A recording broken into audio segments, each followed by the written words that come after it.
Students, I welcome you all for the online classes of business studies. Myself, Padmaja Reddy.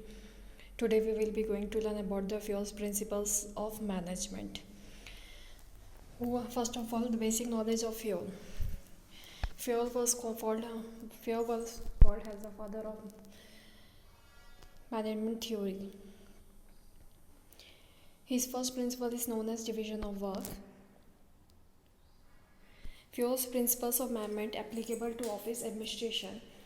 Division of the 14 principles of FUEL were division of work, authority and responsibility, the third discipline, fourth unity of command, fifth unity of direction, sixth subordination of individual interest to general interest, seventh remuneration of employees, eighth centralization and decentralization, ninth scalar chain, 10th order, 11th equity, 12th stability of personnel, 13 initiative, 14 esprit de corps. These were the 14 principles of management made by FUEL, Henry FUEL.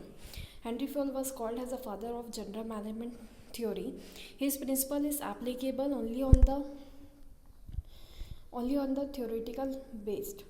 Because of that, he was considered as the father of general management, and his theory are applicable still now in our country and other countries, which makes the work to be done. His theories, his principles of management is working in the non-technical areas, not in the technical areas like factories, industries, but still it is applied all over the world. Let us start the principle of FUELs. The very first principle is division of work.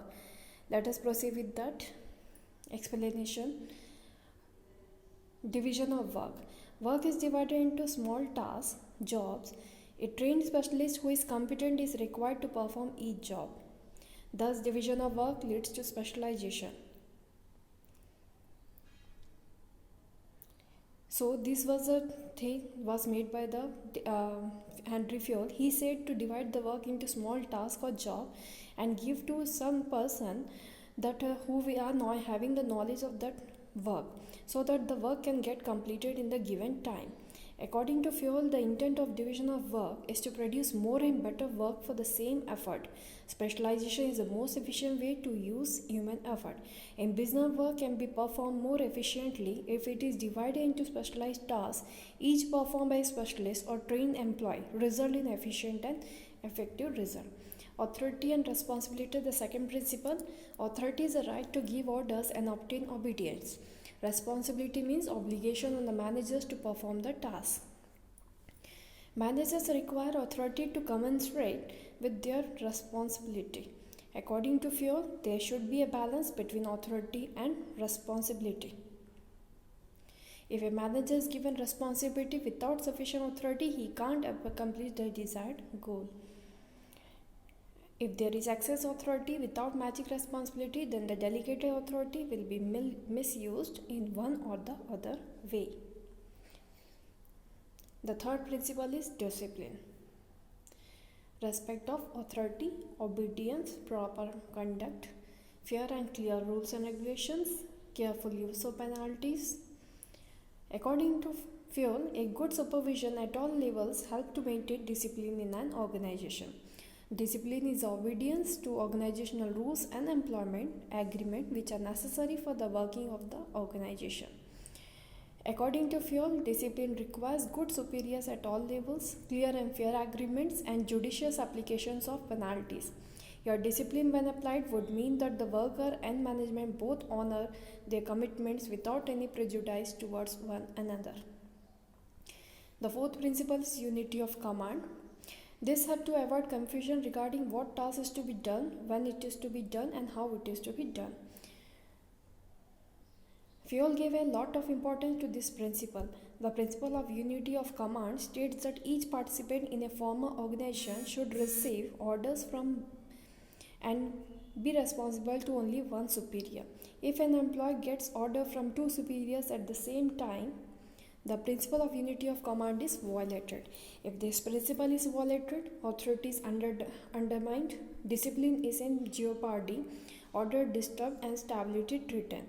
According to this principle, the main thing the fuel want to say is that unity of command must be there. Though there are different bosses for different peoples, but the thing is that when the command is given, it must be given by one boss to one group of people, so that they will not get any confusion and they will be able to complete the given task without any prejudice or bias. So that is the main aim of having unity of command. So if an employee gets order from two superiors at the same time, the principle of unity of command is violated.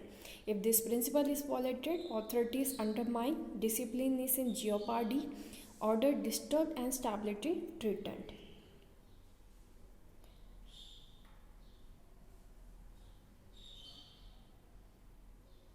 Dual subordination should be avoided to prevent confusion regarding tasks to be done. So that is the same thing what I explained to you, that two bosses must not subordinate over the people, so that they will be getting confusions. Unity of direction. Marketing, sales, production, testing, these are the various departments. All similar activities should be grouped together, be supervised by one head, and have one plan of action. The efforts of all the members of a group must be directed towards the achievement of common goals. So this division of unity of direction states that all similar activities should be grouped together. Like for example, all the marketing related goods must be given one topic, that is marketing. Sales related matters of the organization must be given into sales department, so that the particular goals can be achieved easily, and we can focus on one goal. Unity of direction main line is one head, one plan. All the units of an organization should be moving towards the same objectives through coordinated and focused efforts. Each group of activities having same objective must have one head, one plan. This ensures unity of action and coordination. Each division should have its own in charge, plans, and execution resources. On no account should the working of two divisions overlap. So this is the main focus of unity of direction, that a group of activities having same objective must have one head and one plan, instead of having different plans, because different planning will not help us to achieve the goal or the objective. Though there are different departments, but all the heads must plan in such a way that we can achieve the common objective of the organization.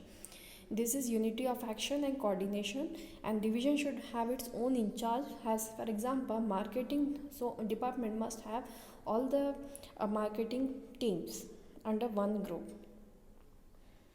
So today's class was with these 5 principles of fuel. Tomorrow we will be going to learn the more principles of fuels of and fuels principles of management.